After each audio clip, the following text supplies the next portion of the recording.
Şəhid düşən canlara salam olsun, igidlərə, mərdlərə salam olsun.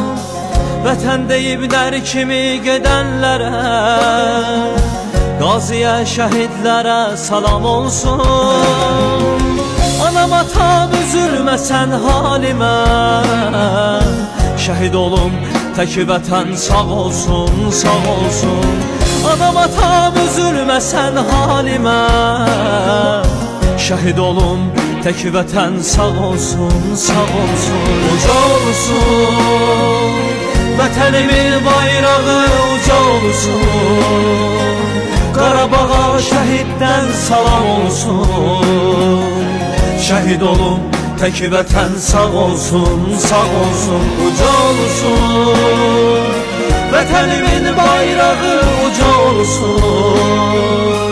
Qarabağa şəhiddən salam olsun. Şəhid olum tək vətən sağ olsun, sağ olsun. Azərbaycan var olsun, Tanrı bizə yar olsun. Ruhlarınız şad olsun, Azərbaycan var olsun.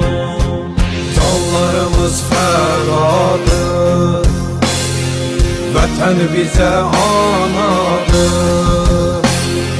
Məqamları ucadır, şəhidə salam olsun. Ana vətən səslənər,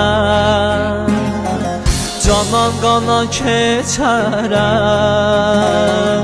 Torpağım azad olsun, düşmənimiz xar olsun.